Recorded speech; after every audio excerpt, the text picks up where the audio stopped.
ღმერთს ვევედრები, რომ დედიკო მალე გამოჯამთელდეს. სვანეთის მთების ულამაზე შვილს 11 წლის მარიამს დიდი ტკივილი აქვს. მისი დედა ავად არის. ბავშვის ყველაზე დიდი ოცნება საყვარელი დედის გამოჯანმრთელებაა. გონიერი გოგონა ფონდის კორესპონდენტს მორცხვად უმხელს თავის ბავშვურ სურვილებს, რადგან ერიდება დედას ძვირიანი ნივთების ყიდვა რომ სთხოვოს. იცის, რომ მას მედიკამენტები სჭირდება და კიდევ 6 დედმამის შვილი ყავს სარჩენი. ამიტომ ბავშვი ოცნებას მხოლოდ თავის წარმოსახვაში პეტავს. ველოსიპედი ხომ ყველა ბავშვს განსაკუთრებულად უყვარს. გამონაკლისი არც მარიამია, თუმცა სამწუხაროდ არ ჰყავს. შესაბამისად ვერ დადის ჭუბერის იმ ულამაზეს ბილიკებზე, სადაც სხვა ბავშვები ხალისით დადიან.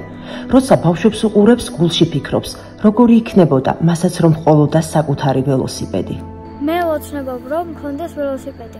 ჩემს დედიკოს არ ვთხოვ ველოსიპედი რომ ვიყიდეს, იმიტომ რომ წამლებისთვის ფული არ ყოფნის. ბავშვს არც ტელეფონი აქვს, რომ სვანეთის ულამაზეს ხედებს სურათები გადაუღოს და კლასელებს გაუსიაროს.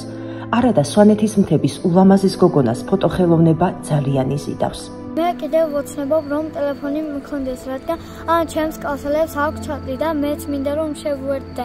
სვანეთში არის ძალიან კარგი ბუნება და ტელეფონით მინდა რომ ბუნებას გადავუღო. ფონდის მეგობრებო, ამ კეთილთვარება ბავშვის ოცნებები ჩვენს ხელშია. მხოლოდ თქვენი გულისხმიერებით არის შესაძლებელი, რომ ბავშვის სევდიან თვალებში ვარსკვლავები ავაციმცინოთ.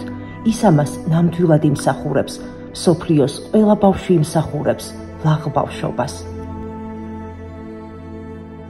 გადარიცხეთ ნებისმიერი თანხა ჩერნოვეცკის ფონდის ოფიციალური საიტის მეშვეობით.